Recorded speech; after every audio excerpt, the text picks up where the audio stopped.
Well, Hakk is never working for Dajjal. There's only Batil that is working for Dajjal. Hakk is distinct from Batil. There is no confusion. What is Batil? What is Batil? Batil is something that clearly it displeases Allah subhanahu wa ta'ala.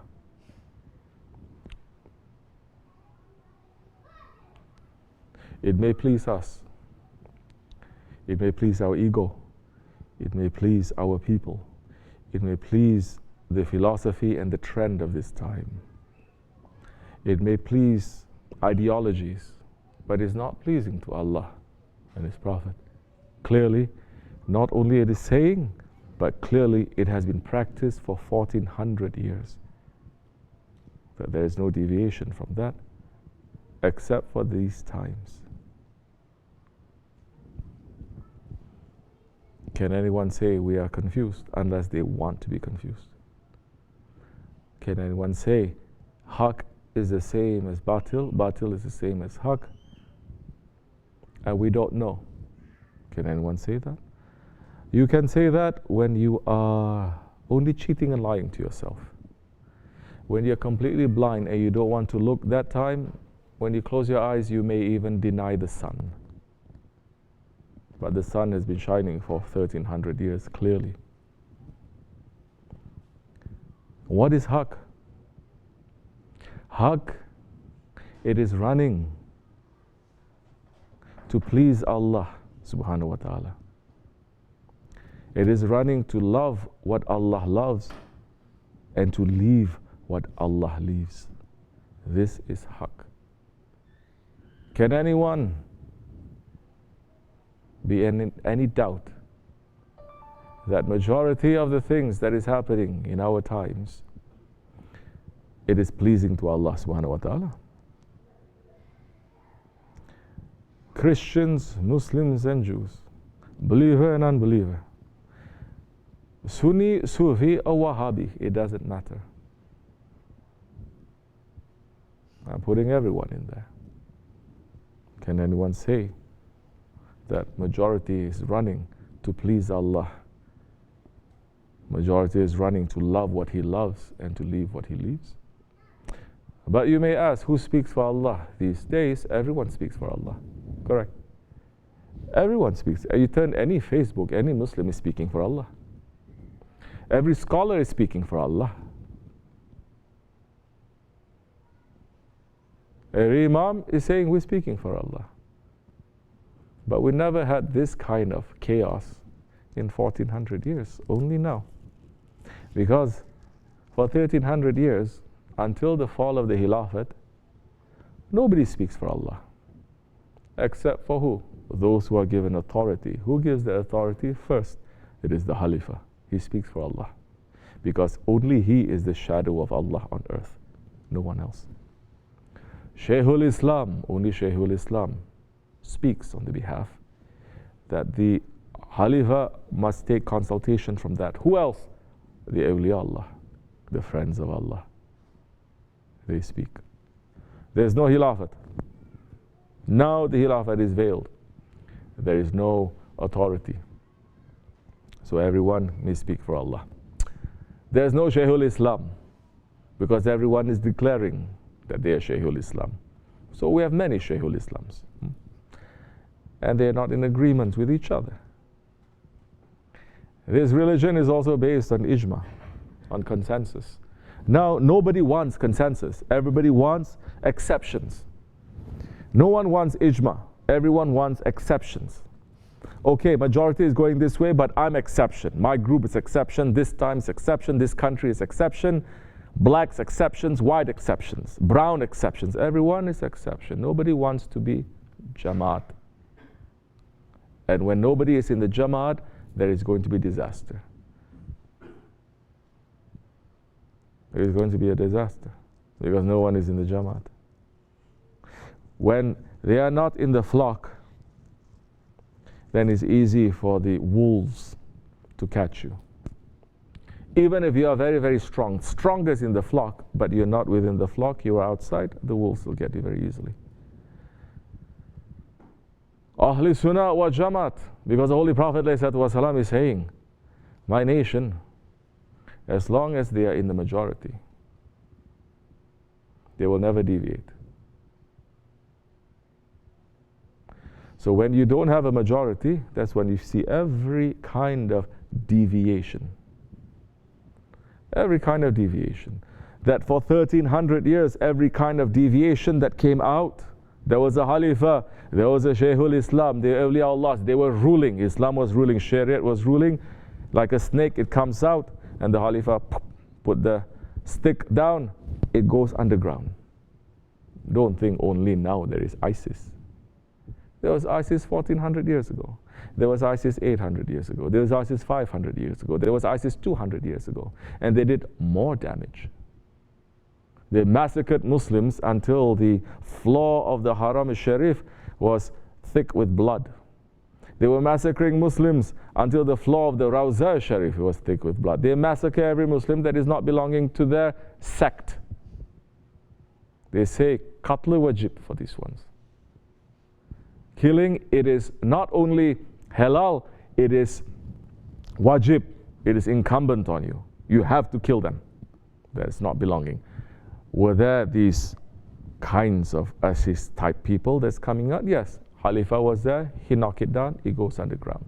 He knocks another one, he goes underground. The Khilafat is there, everyone is coming out. Now you have the enemies of Islam saying, very good. Now we must support every deviation that is coming out. We must support them so they come out and they can rule. That way, Muslims will never be in a Jamaat anymore. Don't get too excited. Oh, Muslims reaching to 2 billion, 2.5 billion, 3 billion. It doesn't matter. Even if the Muslims are 7 billion, they are worthless. They are powerless. Their blood is cheap, and they are under the feet of the unbelievers. Isn't that exactly what is happening today? Here's what is happening. So the important thing is to be in Jamaat, but the Jamaat that is following what? Siratul Mustaqim. Not anyone Siratul Mustaqim. Right now, the scholars especially, they're saying, there's no one Siratul Mustaqim. There's thousands of Siratul Mustaqim. Pick your choice. In fact, they say you cannot only have, there's no such thing as monolithic Islam. One major group that is deciding everything. It has always been split. There's always been chaos. So let it be. And the scholars, number one, to make new rulings, new fatwas, new ways, new ijtihads that you've never heard of in 1300 years. There's a hadith for that. Holy Prophet ﷺ is saying, you will hear in the Akhir Zaman scholars, and they will teach you things that your grandfathers and your great-grandfathers have never said, have never practiced. Run away from them, you see. Run away from them, because they are the worst ones that Allah has created under His dome. And now you see, it seems scholars today, they're racing with each other to see who can make the most bid'ah. Yes, we're saying the word bid'ah now. They're racing to see who's number one to make the first bid'ah.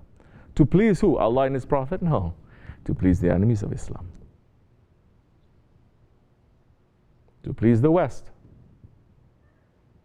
There must be reformation in Islam, they're saying. They're already doing it.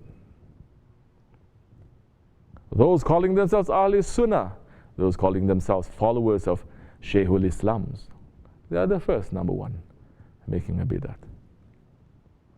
Oh, forget about those ones claiming other things. So nobody likes us too much, because we're old school.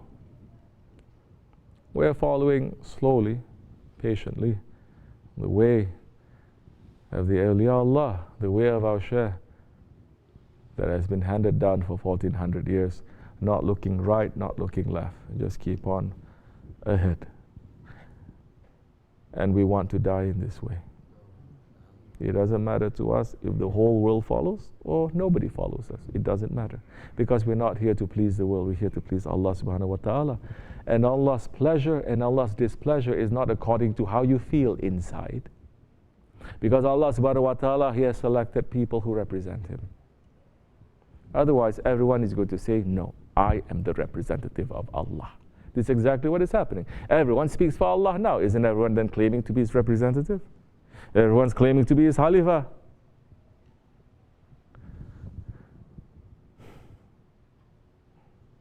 We've reached to those times. And there are still people of Hakk who are fighting against this battle. There may be a small group. Maybe their word is not reaching anywhere. It looks as if from these eyes nobody is listening. Just as it was 1400 years ago when one man out of a desert and just a handful of followers, majority of them, they are poor and they are powerless. And he is sending warning and he's sending invitation because he is what? He is the one who warns and he gives good news. To who? To the superpowers.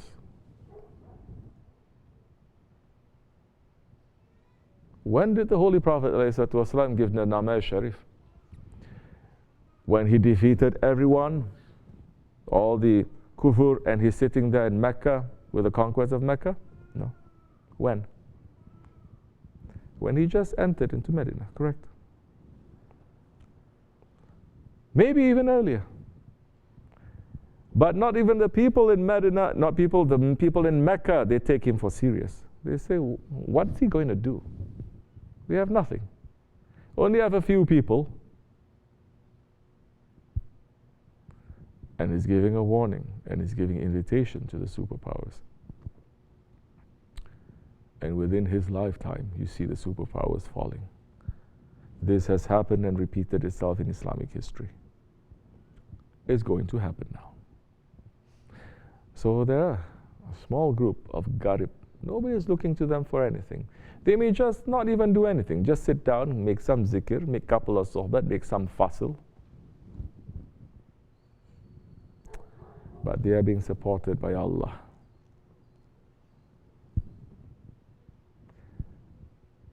We are not running for any position.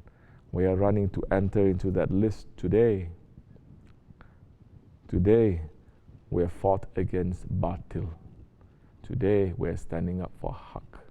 Today, again, we are renewing our faith to say we are not with Dajjal, we are with Mahdi alayhi salam. We are here to hold on strongly to the Shariat and hold on strongly to the Tariqat and to step in our ego. So, before anything happens, it is going to be completely dark. It will seem like there is no hope at all. Complete darkness. That's the time Mahdi alayhi salam is going to come. Other things, specifics that awliya Allah from time to time they may give, like I said before, you're reading that, secret, quote unquote secret, because nowadays secret is so cheap. People giving secrets on Facebook. People giving secrets on internet. You think it's worth something? You think it's worth something? You can read those secret hadiths. Enemies of Islam are also watching it. Dajjal is also watching it. You think they're not going to come to conclusion, same way you are? So there is something else that is in there. Correct? There is something else that is in there. May Allah keep us in clarity to know what is Hakk and what is Batil. We are following tightly our Shaykh. He is Shaykh Mawlana's Khalifah. We are not.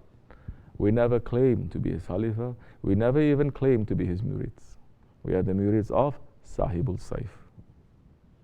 Definitely, inshallah Rahman, We're going to stay in His way until we pass. Those who wants to come, you're welcome. Those who want to leave, goodbye to you. Al-Fatiha. Amin. Assalamu alaikum wa rahmatullah.